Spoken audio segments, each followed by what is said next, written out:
Well, good evening, everybody.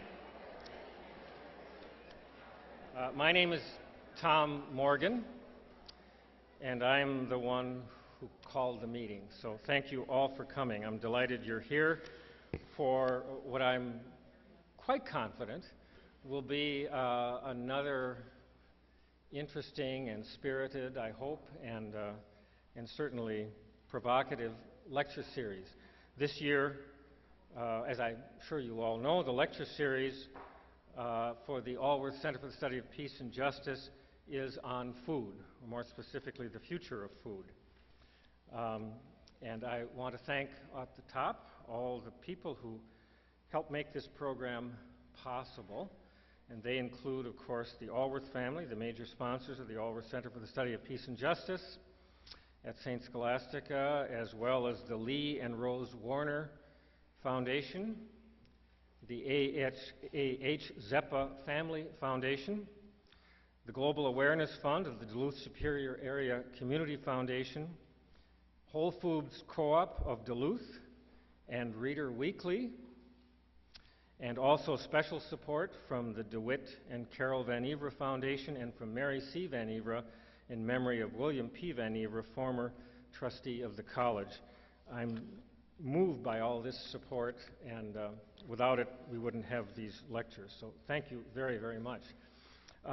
This is the first, as you know, of 4 talks covering the subject of food.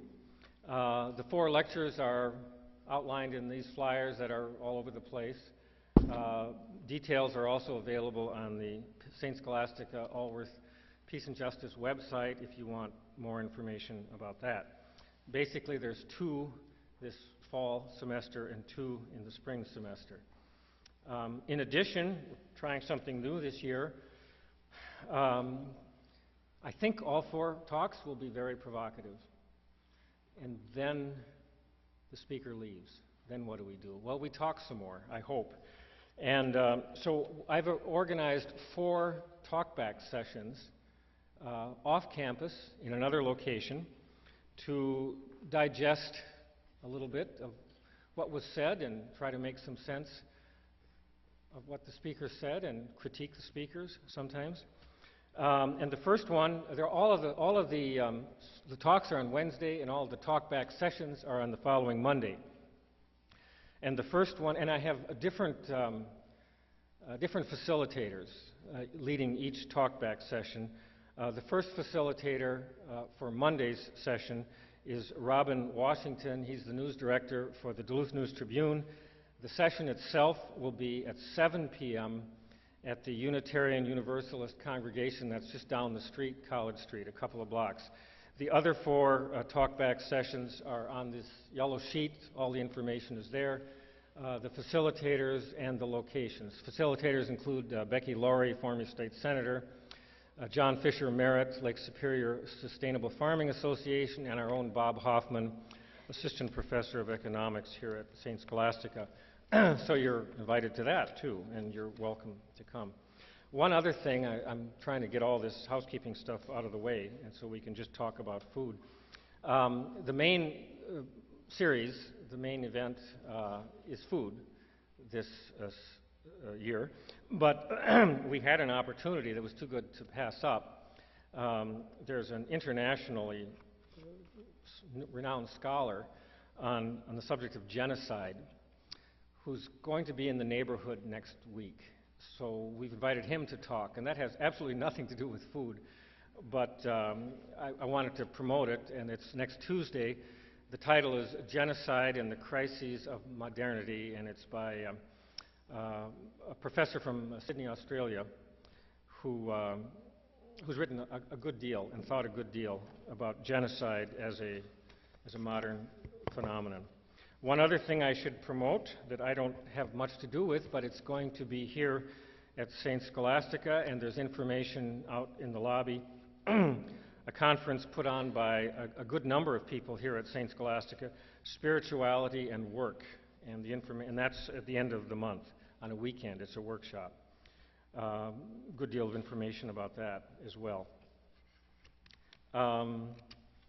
If you're interested in being on the mailing list and you're not, of these speakers.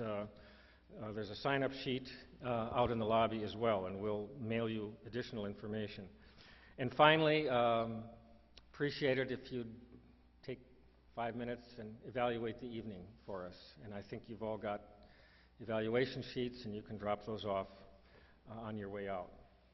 I think that's all I have. Now we'll get on with the program. Our speaker this evening has been a working journalist since 1983, getting his start at the Brazosport Fax in Clute, Texas, after earning a bachelor's degree in journalism at the University of Washington in Seattle. Currently, he writes and lectures on the interplay of economics, technology, and the natural world. The End of Oil is his first book, and that came out 4 years ago. Mr. Roberts is a contributor to Harper's Magazine. His work also has appeared in the Los Angeles Times, USA Today, The New Republic, Newsweek, Rolling Stone, and Outside Magazine. He was a finalist for the National Magazine Award in 1999 and for the New York Public Library Helen Bernstein Book Award for Excellence in Journalism in 2005. A longtime observer of energy issues and politics, our speaker appears regularly on national and international radio news shows and on CNN and BBC, PBS, MSNBC, CBS, NPR, the usual suspects. And by the way, he also appeared here in the Mitchell Auditorium almost a year ago as a part of our lecture series on energy.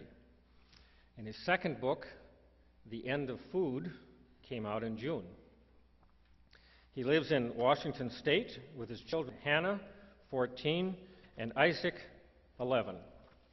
Ladies and gentlemen, please welcome, once again, Mr. Paul Roberts.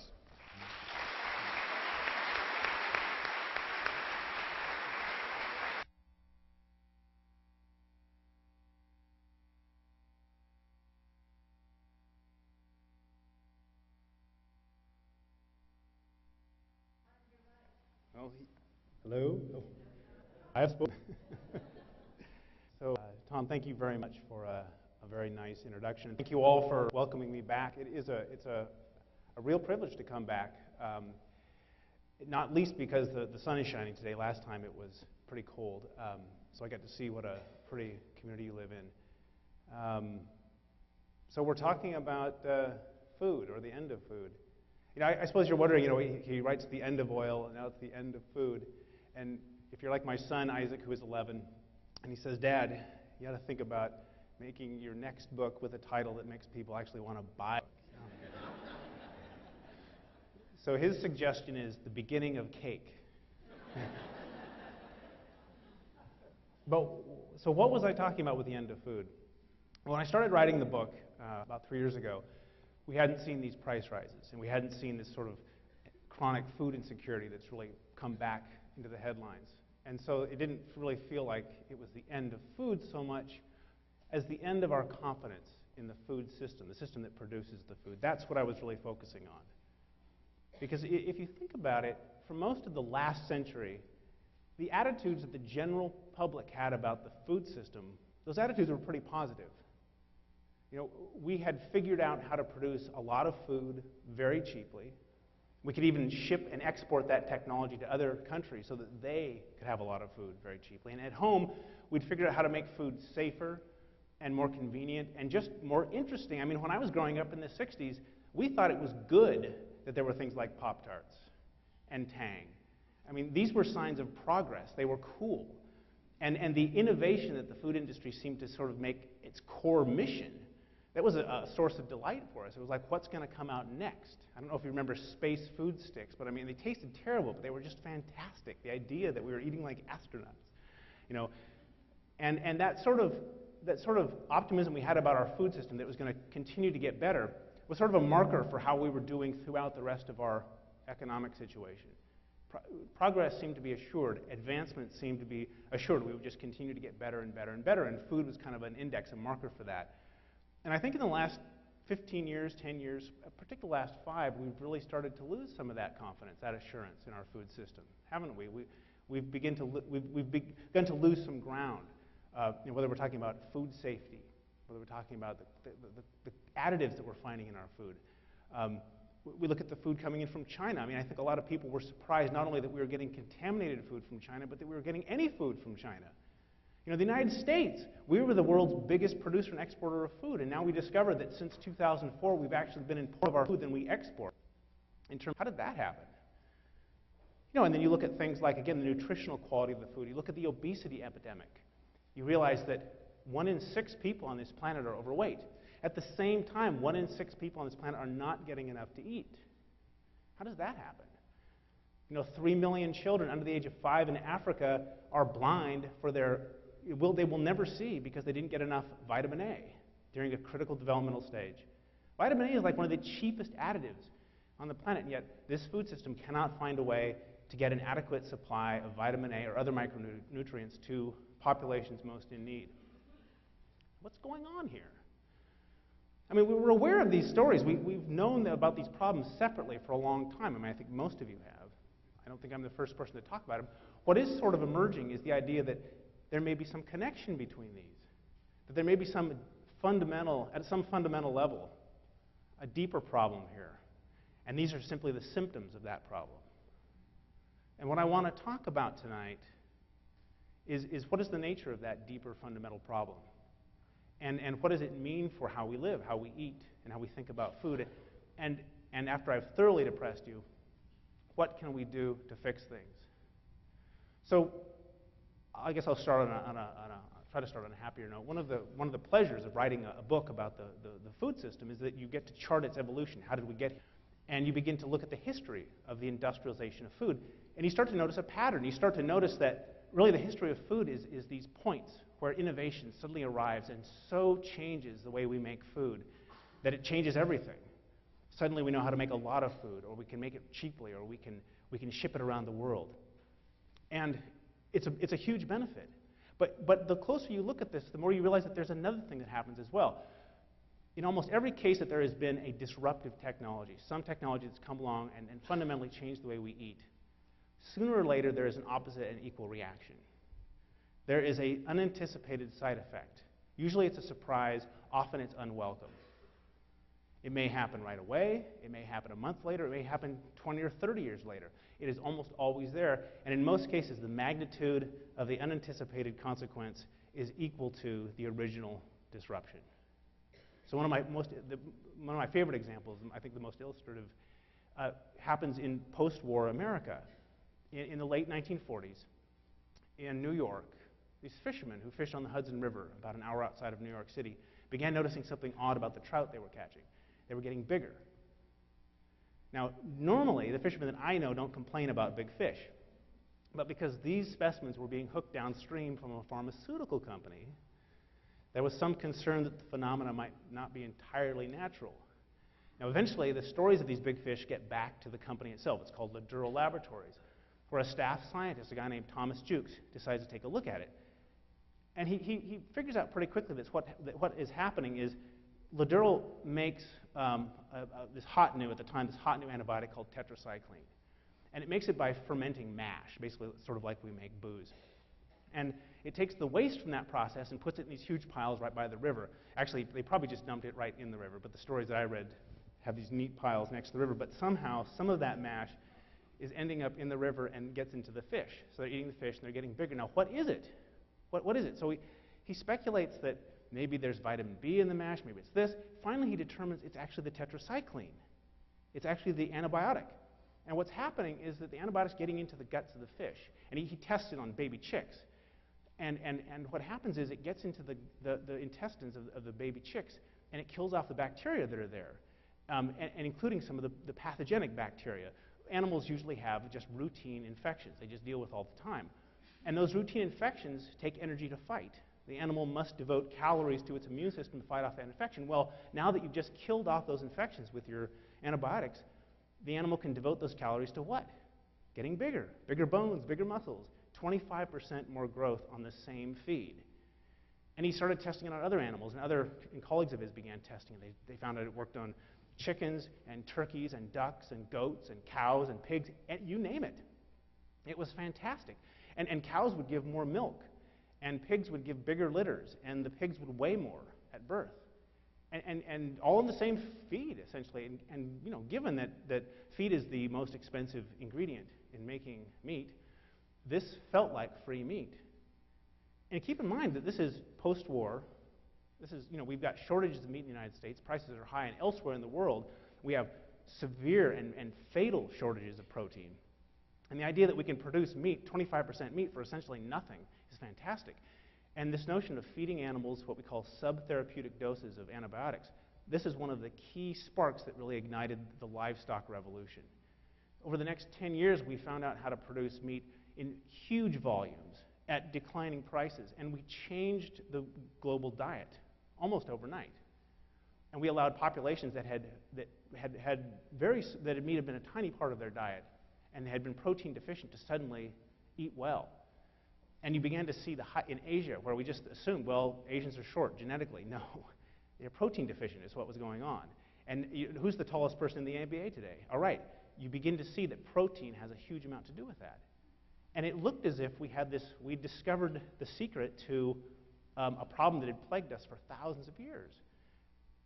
Well, recall what I said about this sort of equal and opposite reaction. It was 20 years later that we realized that there was a problem with feeding a lot of antibiotics to livestock, or two problems. The first is that the livestock industry is now completely addicted to antibiotics. Almost 3/4 of all the antibiotics produced on the planet today are fed to meat animals and dairy animals.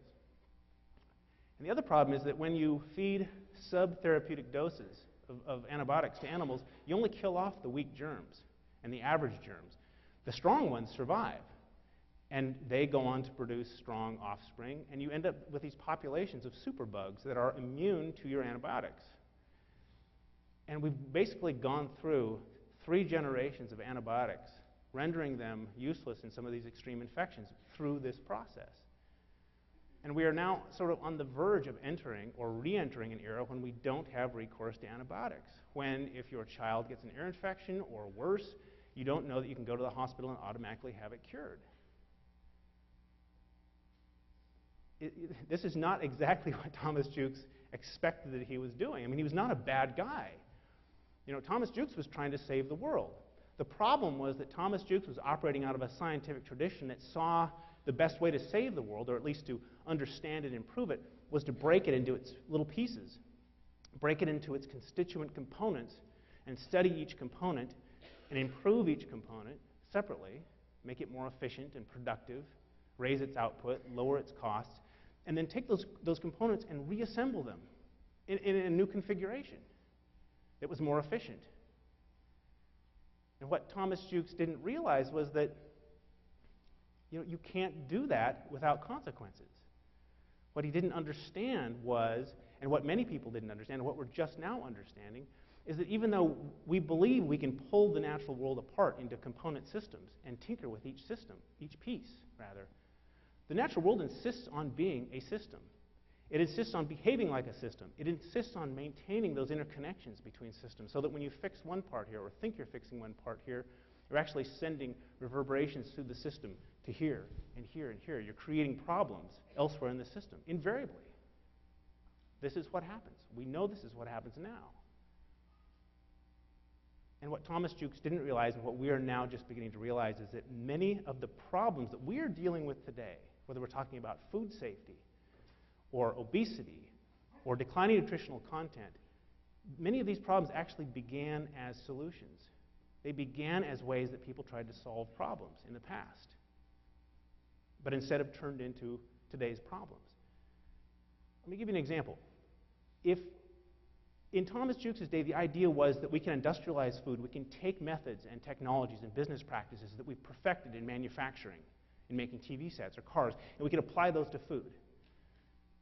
And for a while, it seemed like it would work. Absolutely. But let's consider what happens when we push that model too far. Let's consider what happens when we take food and treat it too much like an industrial commodity. If we wanted to make, say, television sets, and we wanted to make it efficiently, we would build the biggest plant possible.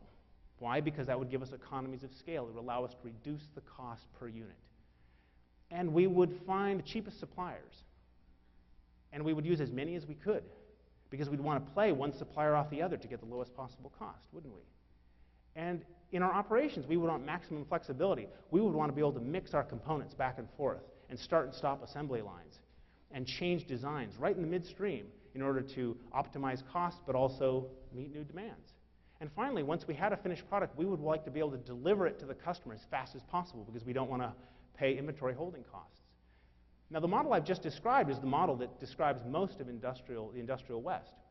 And it works really well when you're talking about an inanimate object like a TV set. But think what happens when you take that model and apply it to food. Let's consider ground beef. Now, ground beef today is made in a hyper-industrial model. We essentially make it in these massive processing plants, drawing our raw material, beef, from as many different feedlot owners as we can, playing one supplier off the other to get the best price. We then mix the beef, and keep in mind that most ground beef today is made from what we call spent dairy cows.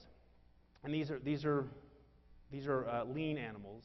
They don't have a lot of fat on them, so they don't make much, the hamburger's not juicy, so we need to add fattenings from other feedlots. So you can picture these various streams coming into the hamburger. I hope you all didn't have hamburger tonight, or aren't about to go have hamburger.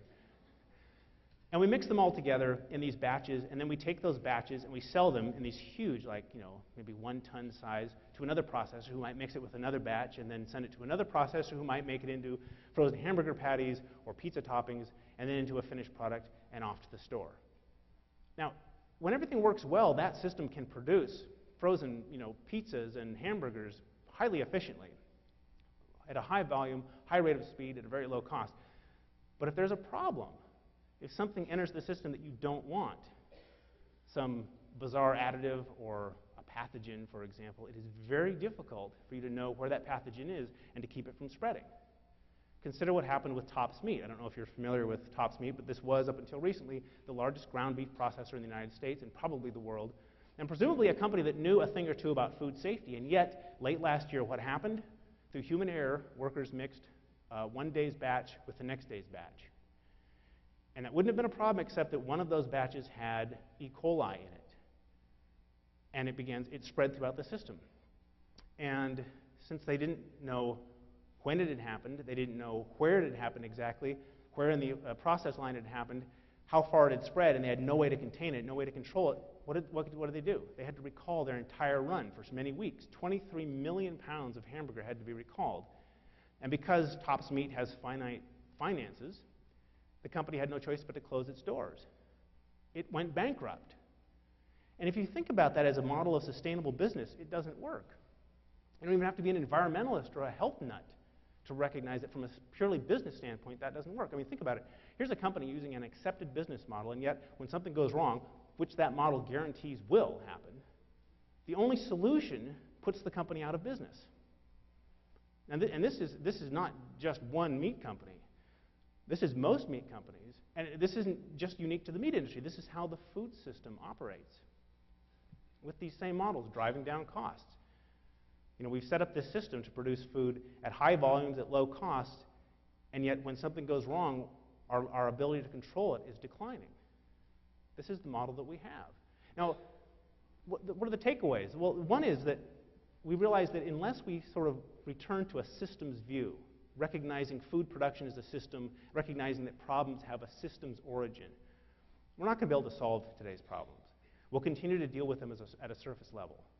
That's the first lesson. The second lesson is that until we take a systems approach, any attempt to solve problems today, these solutions are guaranteed to become the next generation's problems. They will become the problems that our children and grandchildren deal with. So what we need is a fundamentally new way to think about how we produce food. And that's really what I hope to try to get at tonight. What's wrong with the current system, and are there ways that we can go about moving that system back to one that's more sustainable and more self-aware? I think one way to sort of look at that is to sort of ask yourself, when did things really start going wrong? And you can, since we've been industrializing the food system for several centuries, you can pretty much pick any year. But my favorite, or I think a most useful period is in the late 70s and early 80s, because here is where the high-volume, low-cost model really begins to accelerate. Here's where we see the greatest benefits emerging from that model, but also some of the most serious problems. And as is often the case, one of the best illustrations often comes down to one company and actually one food product. And the company, of course, is McDonald's. And McDonald's at this time, I don't know if you recall, and I know no one here actually goes to McDonald's, but you've probably read about it. And in the 70s, McDonald's had a huge problem because their number one product, beef, was getting really, really expensive. Grain prices were going up, and since cattle are fed on corn and soybeans, beef prices were going up, so people couldn't afford it.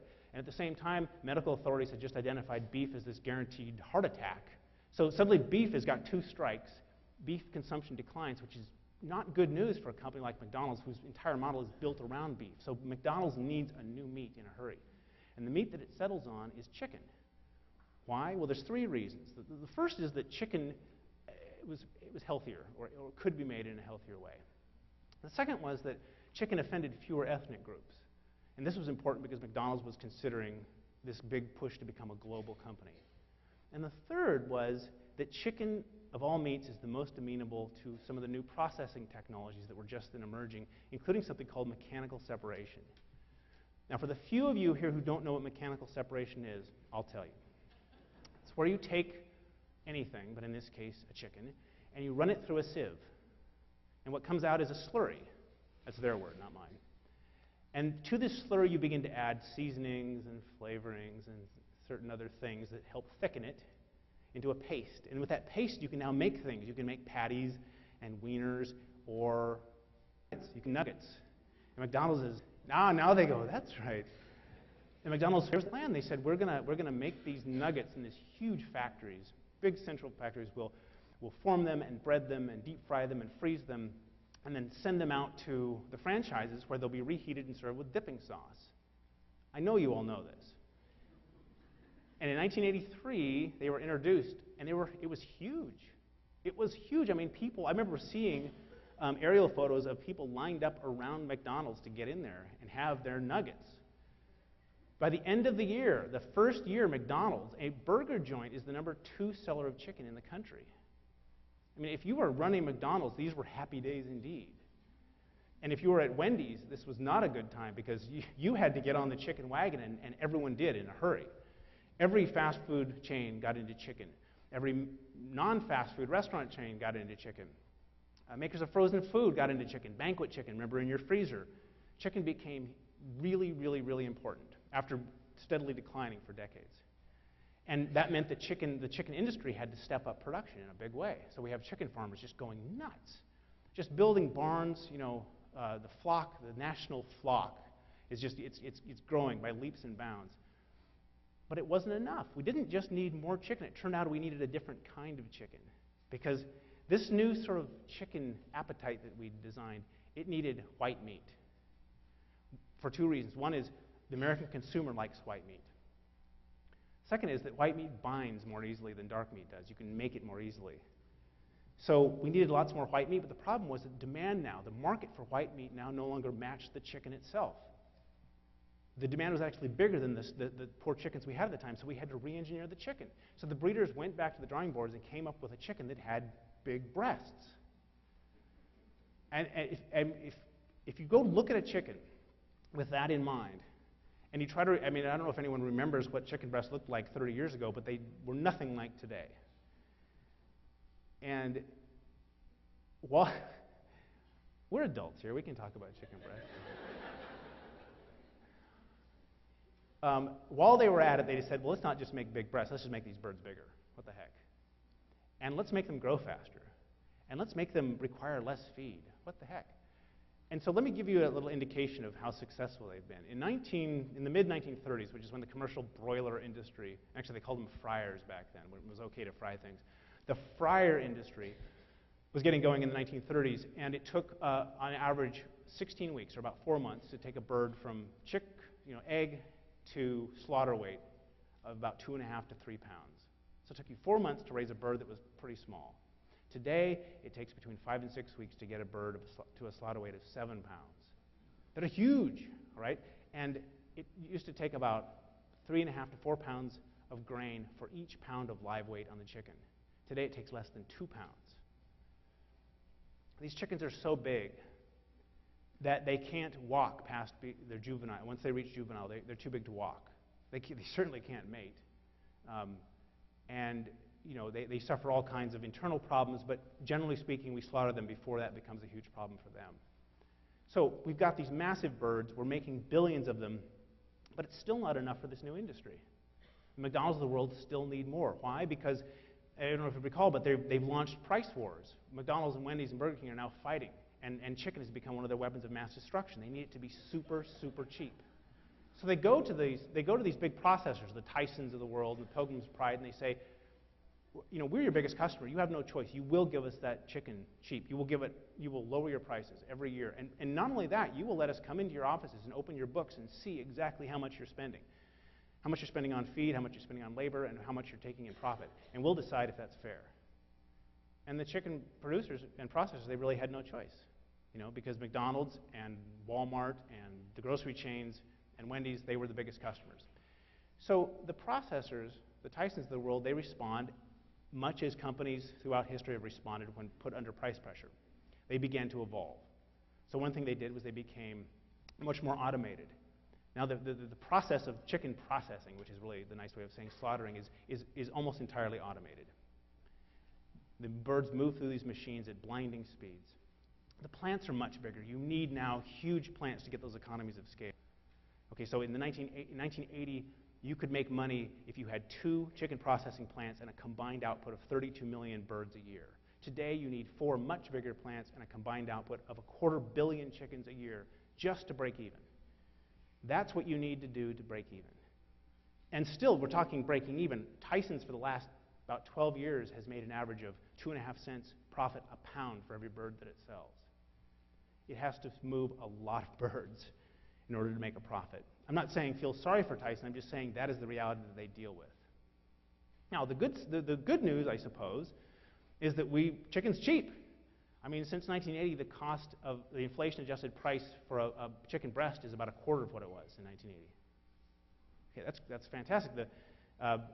The downside is, and also we have a lot of wings now that we can sell on Super Bowl, where we sell buffalo wings. We sell about 1 billion of them every Super Bowl. Just a fact that you can bring out at the next time you're talking about chicken. So you have some upsides. Food is cheap, and there have been a lot of benefits from cheap food, but we've also seen some of the downsides too. I mean, generally, we've seen some of the same improvements in pork and beef. So cheap that we treat it like it's not special. In the century, we were eating less than 100 pounds of meat a year per capita. Today, we eat more than 200 pounds of meat a year per capita. Okay, so that's great if you like meat, but it hasn't helped in a lot of areas of health. And so from a personal standpoint, from the standpoint of the individual consumer, there have been a lot of downsides to having all this very cheap meat. From the system standpoint, though, the problems actually run deeper because we have had to, in order to drive costs down, but we've made things move so fast that it's very hard to ensure their safety. I mean, the line speed, when I say line speed, I mean how fast the birds move through the processing plant. The average inspector in a plant has less than 3 seconds per bird to inspect it. Less than 3 seconds to basically say, that's whatever, before it's off to the store where you are going to buy it. Or we're going to buy it, so you heard this. We've also had to drive down labor costs. I mean, we've automated a lot, but there's still quite a bit of work that has to be done in the plant by hand. When you look at a chicken breast in the store and you see the knife cuts, that was done by a human, and it's very, very hard work. And since labor is expensive, companies have done a lot to drive down labor costs. And one way is to move their plants out of the Midwest and the East Coast and move them into the South of the United States, where labor costs are lower, where labor unions aren't as strong. So this has been a standard strategy. Or they've been moving them offshore. Or they've been moving workers from other countries into this country to work at the plants. I mean, how many times do you pick up the paper and read about an immigration bust at a food processing plant and it's in the meat industry? This is what the industry feels that it has to do in order to keep the prices as low as apparently consumers demand. The last thing we've done is we've begun to source our ingredients from the low-cost bidder. We've begun a global search for the cheapest possible ingredients. Now, this makes sense as long as we're buying from, say, someone in Arizona or maybe someone in Argentina. But this is how we ended up in China, buying things like wheat gluten and soy protein that happen to be tainted with melamine. You know, the Chinese didn't say, hey, this is a great way to build customers, let's poison them. They simply don't have the regulatory system in place to govern it. But think about this. Think about this. We're talking about China, which is a country that's infamous for making and sending us substandard consumer electronics, furniture, clothing, toys, and yet we thought it would be okay to have them make our food? How did that pencil out? Well, it penciled out because the model that we've developed today requires us to seek out the cheapest ingredients possible. And that's how we ended up in China. Now, you see these Western food companies say, okay, we'll stop. Then they go and try to find another source of cheap ingredient, and China has cornered the market in many of these ingredients, which is why we're going through round 2 with all the melamine in the milk and the dairy products from China. And we will continue to find those problems. Problems like that will continue to surface as long as we continue to be dictated by this model that makes low cost the top priority. And yet that's where we are. Now, you ask, well, so doesn't it that it's going to lose customers if it kills them? I mean, isn't that sort of a dead-end strategy? And it is. But then consider the constraints that the industry is under, and consider the systems idea that we were talking about. The industry would like to imagine that the problems that it will finally admit are happening in its own ranks are discrete problems that can be solved with discrete solutions. So the industry has finally said, okay, well, the antibiotics, giving animals antibiotics wasn't a good idea. Okay, we'll stop. We'll reduce the amount of antibiotics that we're putting in chickens, for example. The problem there is that they haven't changed anything else in the model. So now that the animals aren't getting antibiotics, what's happening? Well, they're still in these huge crowded facilities where you have 10,000 and 100,000 birds in one facility, especially cheek to jowl. What that means is that if one bird gets infected with something, it is passed quickly throughout the entire flock. And so when you reduce the antibiotics in the feed, the animals are once again susceptible to illness. And what happens when an animal is sick is you kind of get a reversal of that growth phenomena that Thomas Jukes discovered. They actually start to shrink. They get stunted. And this is a problem because the machinery that we've designed to automate processing, that machinery is engineered. It's designed for animals of a certain size and a certain weight. And when it encounters a smaller bird or a bird that doesn't weigh enough, it makes mistakes. And I'll spare you all the details, but I'll leave you with this. What was on the inside of the bird ends up on the outside. And if that bird was sick, I think you can follow the logic here, that problem becomes spread throughout the processing plant. And this is one of the reasons we think, or that we believe this is one of the reasons that we're seeing a rise in the incidence of pathogens that are found on chicken in the supermarket. When the FDA and the USDA go and do tests, it's rising. It was declining. We were getting improvements.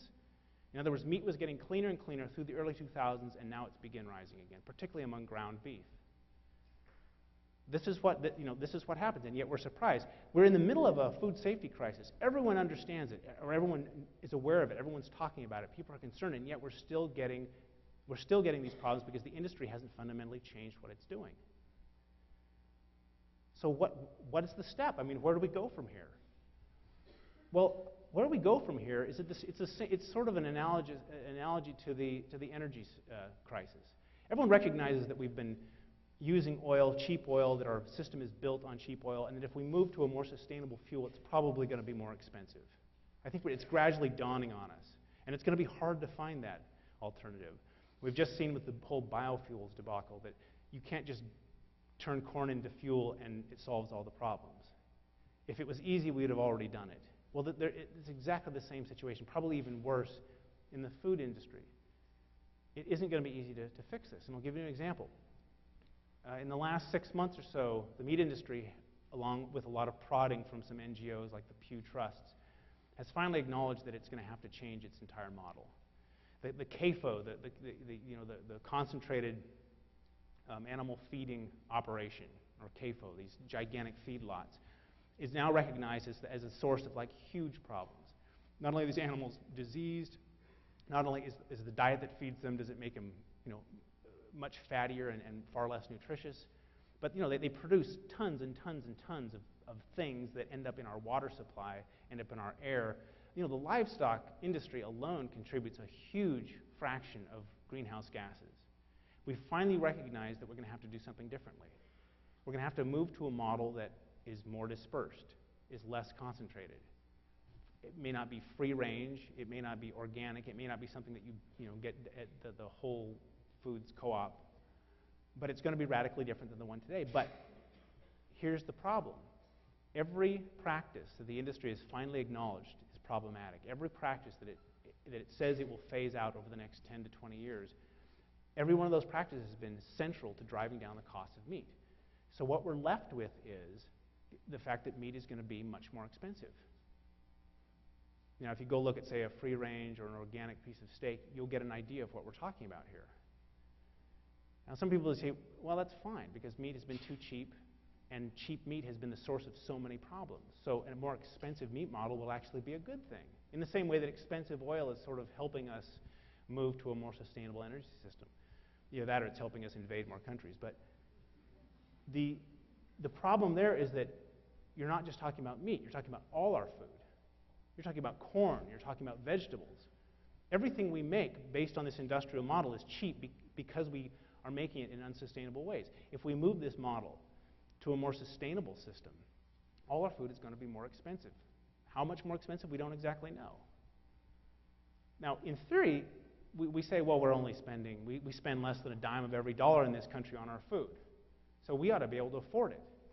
Well, try raising that now, given with where food prices are. Imagine John McCain or Barack Obama saying, and I'm going to raise your food prices. Imagine saying that in a country like Kenya, where they don't just spend a dime of every dollar, but where they spend 60 or 70 or 80% of their household dollars on food. How are we going to square that? How are we going to square the need to have a more sustainable and healthier food system with the fact that a huge chunk of the population can't even afford food under the present one? These are some of the challenges we face. This is why the status quo can't be allowed to go on. It's not just because we're worried that we're going to eat spinach. It's because the entire system is built on a model that is failing. I'm looking at everyone's face. It reminds me, I was giving a talk on oil not too long ago, and a woman raised her hand and said, my husband stayed home. He didn't finish your book, but he's prone to depression. Should I call him up and tell him to stop reading? And I realize that I do, tend to really push the glass is half empty. It's for a point. If we don't, so many of the solutions that are sort of thrown out about food or energy or any of the systems that are in trouble are purely surface solutions. They deal with problems as if those problems were discrete and separate. When the truth is, as I think we've been just talking about tonight, they are connected in very complicated ways. And if we simply treat them as if they were discrete, we'll be back in 5 years having the same conversation. Actually, we'll be having a gloomier conversation because in 5 years from now, the situation will have gotten worse. So we have to begin approaching these problems in a more systemic way. And the good news is that you're starting to see that. You are starting to see people taking initiative. Now, you're seeing it not in the places you expect. I mean, how this is supposed to work is government is supposed to say, you know what, the system's not working. Let's put some research dollars behind alternative farming. Surprisingly, that's not happening. The amount that we spend on anything that could be even remotely classified as alternative is it's a fraction of 1% of the entire agricultural research budget. Most of the money goes into status quo technologies. GM is getting a huge amount of the money right now. Whatever you think about GM, it is soaking up most of the government research money at this point. So very little is going into finding ways to grow crops without adding nitrogen. The idea being you'd like to avoid the nitrogen washing off the land and into the water, into the Gulf of Mexico, where it's creating this massive dead zone. We know we can do that. We know there are ways to do it. The government isn't funding it. So the bad news. The good news is that there are lots of operations at a sort of a grassroots level that are making progress. And they're happening all over the country. I've been giving talks at universities and community groups for about the last year on energy and food. And what's really encouraging is that people will come up and they will give me basically a blueprint for something they're doing. And it's amazing. They're growing food without an industrial ingredient. Or they're raising meat without antibiotics, and they're also making money, and the food they're producing is not horrendously expensive. And they want to know, how can I scale this up? I just went out to, did a conference in Hawaii. I know, it's a tough job. But Hawaii, I mean, think about Hawaii. They're sitting out there in basically the middle of the huge ocean, and they import 86% of their food. And that's getting a little tough given the price of fuel oil now. So Hawaii is suddenly asking itself, geez, I wonder how self-sufficient we could be. And they realize they're totally not set up for it. They basically become an importing nation. Now they're having to figure out how can they become self-sustaining. Now for them, it's really beginning to matter, but they are beginning to move toward that model. You can see farmers that used to grow pineapple are now considering crops aimed at a domestic market. It's by no means perfect. They're not going to be self-sufficient tomorrow or in 10 or 20, 30, or perhaps even ever. But they're being forced to move in a direction that 10 years ago no one imagined we would be even thinking about. The global model. I mean, think about what the global model means. The global model means that you and I can go to the grocery store in January and have a big bin of green salad, which is great. I mean, I've gotten completely used to that. I'm going to be really bummed if we move to a model where that isn't possible, where someone says, hey, let's have some cabbage tonight, because cabbage was the thing that we could store all winter. I hope it doesn't go back. I hope that's not what the new food system looks like. But I have a feeling it's going to be somewhere in the middle. And that we're not going to be able to get, those big tomatoes in February. But let's ask ourselves, are those really tomatoes that we're buying in February? I mean, isn't it true that when you go and buy one of those things, you're kind of getting it because it's red, sort of, and that you'll be able to put it on the plate next to the lettuce, and that it will have the look and feel of a tomato, but it doesn't even remotely taste like a tomato. You no longer even, in fact, you don't even complain anymore because it's not even close enough to a tomato for your mouth to know that it was supposed to be in the first place.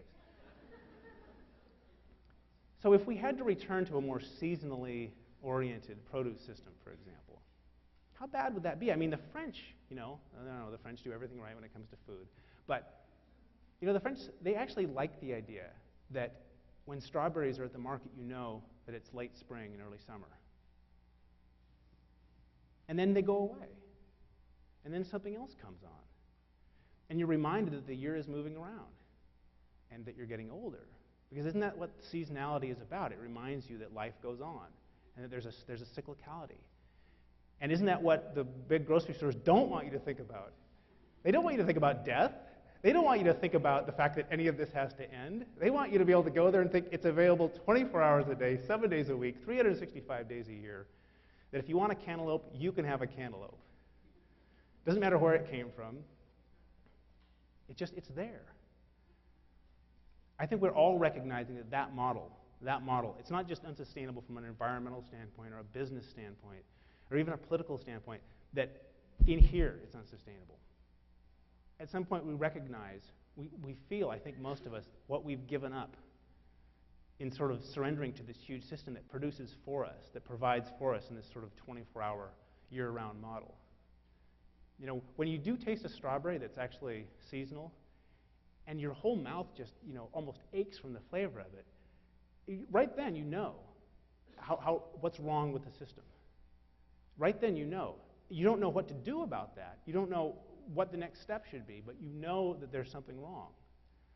And I think that if we can take that visceral feeling and translate it into action, and people are beginning to do that, that is the first step.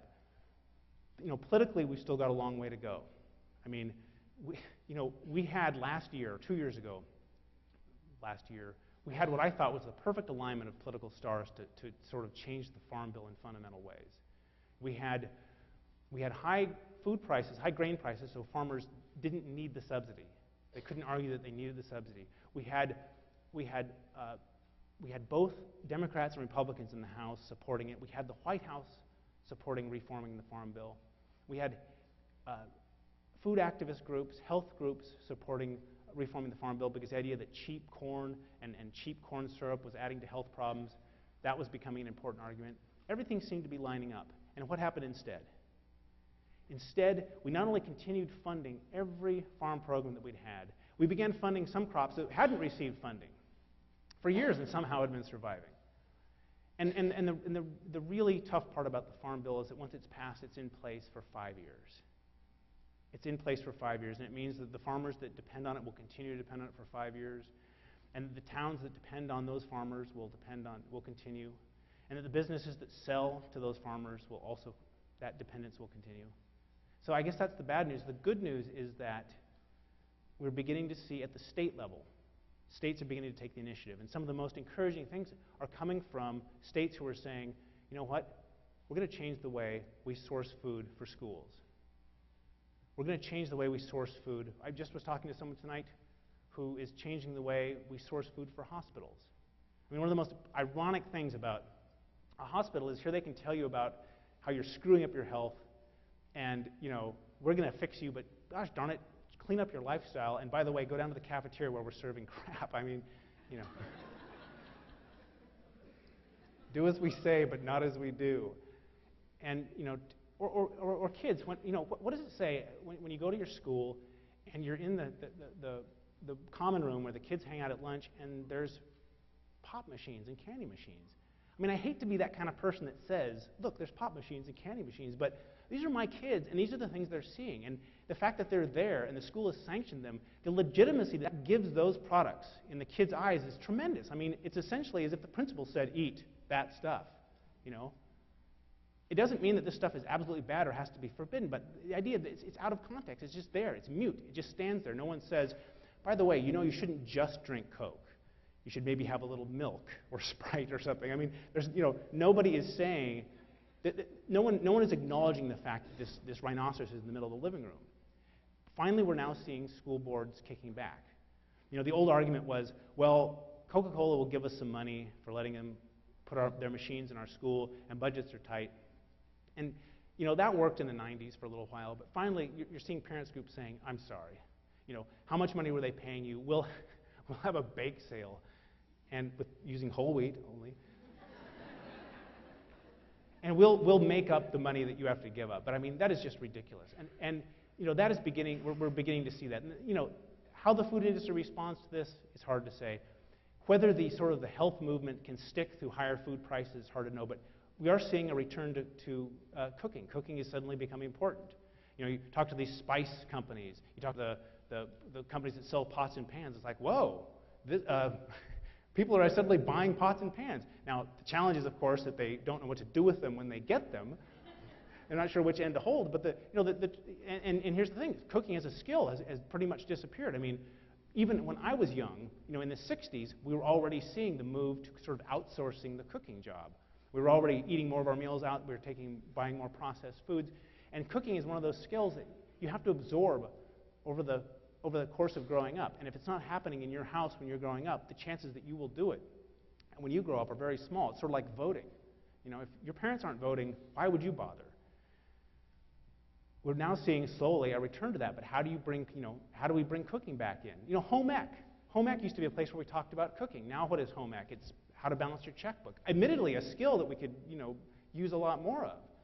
But the point is that we've sort of, it's no longer, you know, home ec has got to be about home economics once again, and food used to be a huge part of home economics.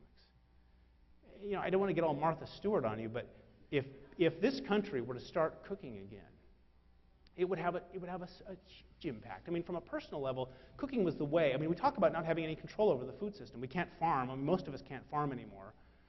We're sort of stuck with the food system we've got, but cooking used to be the way that households controlled the kind of food that came into the house, the quantity. You planned meals, which meant that you had to plan ahead, you had to keep an inventory, you had to treat food as if it were a small business. It took thinking about it, and we've given that up. Restoring that function in the house would have a tremendous impact in terms of our sense of control. And think of it from the standpoint of the industry. If 10% of Americans began to cook, in other words, began to shift from buying their food processed, pre-made, either in restaurants or in the frozen food section, if 10% began instead buying raw ingredients, think what that would do to the food economy. Think of what that would force the food system to shift to. All of a sudden, these guys that had been making frozen stuff would have to find raw ingredients. Even if you were to cook once a week, twice a week, you know, in the same way that, you know, cutting down meat consumption, well, it's tough to tell Americans don't eat any meat, but what if you were to reduce your meat consumption 1 day a week or 2 days a week? I mean, how hard would that be? Well, I don't know. Maybe that would be really hard. The point is that moving incrementally and not immediately sort of arguing from a sustainability standpoint or a moral standpoint, but simply from a practical standpoint, It's cheaper to do it this way. It's probably healthier to do it this way. That seems to be the argument that's resonating. That's finding a target. And you're seeing more of that. Now, again, in tough economic times, you know, the Walmarts of the world are beginning to come back again because people are, you know, they're buying cheaper food. And are they going to give up any of the gains they made in buying healthier food? Is healthier food automatically more expensive? This is something we have to find out. But at least we're starting. Now, I want to close my remarks there, and I'd like to open up the floor to questions. And I'd like to thank you for being so attentive and listening, and we'll start with some questions.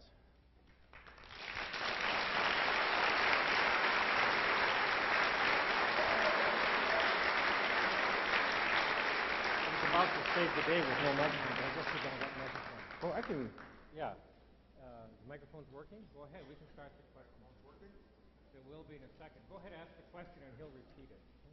Yeah, just Oh, I think they're working now. The future of genetically modified food is something that seems like Europe has turned away from heavily. It seems that although we have an organic revolution happening in the co-ops of America, that mainstream America has not yet turned away from it. Do you see that happening, and